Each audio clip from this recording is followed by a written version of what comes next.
누군가 이 동굴을 콘크리트로 완전히 막아버렸다. 멀쩡하던 동굴을, 그것도 일부러. 답은 이 아래, 빛이 닿은 적 없는 약 30m 어둠 속에 있다. 여기 한 사람이 있다. 2009년 이 좁은 틈에 거꾸로 끼인 채 그는 죽지 않았다. 27시간 동안 살아서 구조대와 말을 나눴다. 농담까지 했다. 그를 꺼내기 위해 137명이 달려들었다. 그런데 단 한 사람도 그를 꺼내지 못했다. 결국 사람들은 그를 꺼내는 대신 동굴을 통째로 막는 쪽을 택했다. 칼에 찔린 것도 물에 잠긴 것도 아니었다. 그를 가둔 건 그저 끼었다 하는 사실 하나였다. 왜 아무도 그를 꺼낼 수 없었나. 2009년 11월 24일 밤, 추수감사절을 며칠 앞둔 화요일이었다. 이 틈에 끼게 될 사람의 이름은 존 존스, 26살, 의대생이었다. 임신한 아내와 1살 배기 딸과 함께 명절을 보내러 고향 유타에 와 있었다. 동굴의 이름은 너티퍼티, 안쪽 벽의 점토가 퍼티처럼 물렁물렁해서 붙은 이름이다. 좁은 통로가 많아 동굴 탐험을 즐기는 이들에게 인기였고 매년 수천 명이 드나들었다. 그날 존도 동생과 친구, 가족까지 함께 이곳을 찾았다. 그가 찾던 건 버스 커널이라 불리는 통로였다. 좁지만 빠져나올 수 있는 그 동굴에서 가장 인기 있는 코스. 사실 이 동굴은 전에도 사람을 삼킨 적이 있었다. 불과 몇 해 전, 한 10대 소년이 바로 이 근처에서 거꾸로 끼었다가 14시간 만에 구조된 일이 있었다. 하지만 그날 밤 그 일을 떠올린 사람은 없었다. 어둠 속에서 존은 한 틈을 발견했다. 그리고 머리부터 손끝으로 바닥을 끌며 그 안으로 들어갔다. 통로는 들어갈수록 좁아졌다. 보통이라면 멈췄을 것이다. 하지만 존은 믿었다. 이 좁은 구간만 지나면 분명히 다시 넓은 곳이 나온다고. 그 믿음 하나로 그는 계속 안으로 아래로 파고들었다. 그리고 몸이 멈췄다.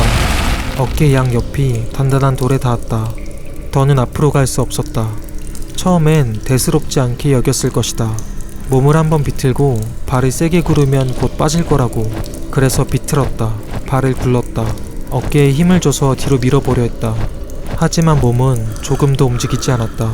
발끝이 닿는 건 허공뿐. 디딜 곳이 없었다. 그제야 서늘한 사실 하나가 밀려왔다. 자신이 다쳤다는 것. 그가 박힌 틈은 약 가로 25cm, 세로 46cm 크기다.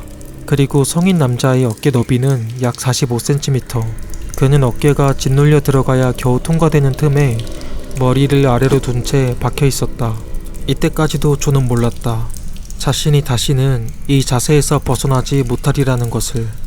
존을 꺼내려는 모든 시도는 번번이 보이지 않는 벽에 부딪혔다. 첫 번째 벽. 그는 스스로 빠져나올 수 없었다. 그는 디딜 곳도 버틸 곳도 없이 그저 좁은 틈에 머리를 박고 매달려 있었다. 뒤따라온 동생은 도움을 청하러 어둠 속을 되짚어 나갔다. 한참 뒤 좁은 통로를 비집고 첫 구조대원의 목소리가 닿았다. 존은 그 목소리에 이렇게 답했다. 와줘서 감사합니다. 그런데 저는 정말 여기서 나가고 싶어요. 절박한 순간에도 그는 먼저 고맙다는 말부터 꺼냈다. 두 번째 벽. 사람이 아무리 말아도 소용이 없었다. 존의 소식이 퍼지며 끝내 137명이 모여들었다. 보통의 사고라면 차고 넘치는 숫자다. 하지만 통로가 너무 좁아서 그에게 직접 손을 댈 수 있는 건 한 번에 단 한 명뿐이었다. 나머지는 좁은 길에 길게 늘어서서 장비를 손에서 손으로 나를 뿐이었다. 게다가 입구에서 그가 박힌 곳까지는 약 120m. 한 사람이 그 길을 기어들어갔다 나오는 데만 30분이 넘게 걸렸다. 무언가를 한번 시도하려면 그 한 번을 위해 엄청난 시간이 갈려나갔다. 137명이 있어도 시간은 늘 모자랐다. 그렇게 시간이 흐르는 동안 존의 몸 안에서도 무언가가 천천히 무너지고 있었다. 처음 몇 시간 그는 또렷했다. 자기 상태를 차분히 설명했고 농담에 가까운 말로 사람들을 안심시키기까지 했다. 하지만 거꾸로 매달린 몸은 가만히 있는 것만으로도 점점 버거워졌다. 가슴은 양옆 바위에 눌려 숨을 깊이 들이쉬려 해도 어느 지점에서 막힌 듯 끝까지 들이쉬어지지 않았다. 한 번 숨쉬는 일이 무거운 것을 밀어 올리는 일처럼 느껴졌다. 얼굴은 무겁게 부어올랐고 관자놀이가 옥신거렸으며 머릿속은 점점 둔하게 멍해졌다. 그리고 어둠. 눈을 떠도 감아도 똑같은 칠흑. 지금이 낮인지 밤인지 몇 시간이 지났는지 가늠할 길이 없었다. 한기까지 천천히 스며들어 움직이지 못하는 몸에서 남은 힘을 조금씩 앗아갔다. 그가 시간을 가늠할 수 있는 유일한 단서는 멀어졌다. 가까워지는 구조대의 목소리뿐이었다. 그 목소리만이 자신이 아직 혼자가 아니라는 증거였다. 세 번째 벽, 마지막 희망이 가장 잔인하게 무너졌다. 구조대는 좁은 천장에 구멍을 뚫어 도르래를 매달고 존의 다리에 밧줄을 묶어 조금씩 끌어올리기 시작했다. 사람의 힘으로 안 되니 기계의 힘을 빌리기로 한 것이다. 거짓말처럼 그의 몸이 조금씩 올라오기 시작했다. 거꾸로 매달린 채 다리가 위로 당겨질 때마다 묵직한 통증이 밀려왔지만 그건 살아서 위로 향하고 있다는 신호이기도 했다. 1cm, 또 1cm. 마침내 그는 조금씩 위로 끌어올려졌다. 그리고 동굴 위로 그의 아내를 데려와 무전을 연결해 주었다. 칠흑 같은 어둠, 멀고 낯선 소리들 사이로 마침내 익숙한 목소리 하나가 닿았다. 그는 아내에게 약속했다. 꼭 빠져나가겠다고. 당신과 아이들에게, 그리고 곧 태어날 둘째에게 반드시 돌아가겠다고. 거의 다 온 것 같았다. 이 긴 악몽이 끝나려는 것 같았다. 그런데 천장에 박아둔 고정점이 그 무게를 버티지 못하고 빠져버렸다. 긴 시간 공들여 끌어올린 그 거리를 존은 단숨에 다시 미끄러져 내려갔다. 끼어있던 처음 그 자리, 처음 자세 그대로. 손에 닿을 듯했던 출구가 한순간에 멀어졌다. 그리고 그와 함께 그를 꺼낼 수 있는 가장 현실적인 방법도 사라졌다. 네 번째 벽. 이제 남은 길은 통로 자체를 깎아 넓히는 것뿐이었다. 하지만 공간이 너무 좁아서 구조대원이 몸을 제대로 가눌 수조차 없었다.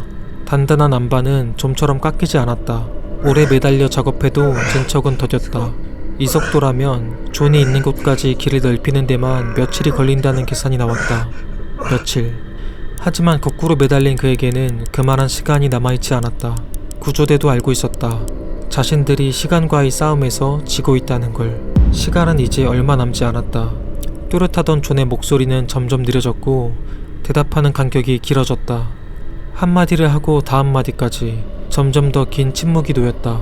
그리고 어느 순간부터 위에서 부르는 소리에 더는 대답이 돌아오지 않았다. 갇힌 지 약 27시간. 2009년 11월 25일. 자정을 앞둔 밤 11시 56분. 존은 그곳에서 눈을 감았다.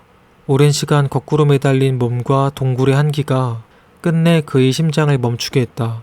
137명이 곁에 있었지만 끝까지 단 한 사람도 그를 꺼내지 못했다. 이제 마지막 질문이 남았다. 그의 몸을 어떻게 수습할 것인가. 하지만 그를 그곳에서 빼내는 일은 또 다른 누군가의 목숨을 거는 일이었다. 그 좁고 위험한 통로에서 이미 여러 구조대원이 위험한 상황을 겪었다. 가족과 당국은 가장 무거운 결정을 내렸다. 그를 그 자리에 둔 채로 동굴을 영원히 닫기로. 너티퍼티 동굴은 콘크리트로 봉인됐다. 그날 이후 그곳은 동굴이 아니라 한 사람의 무덤이 되었다. 입구에는 그를 기리는 명판이 세워졌다. 존이 어둠 속에서 돌아가겠다 약속했던 둘째 아이는 이듬해 여름 세상에 태어났다. 아버지의 이름을 그대로 물려받은 아들이었다.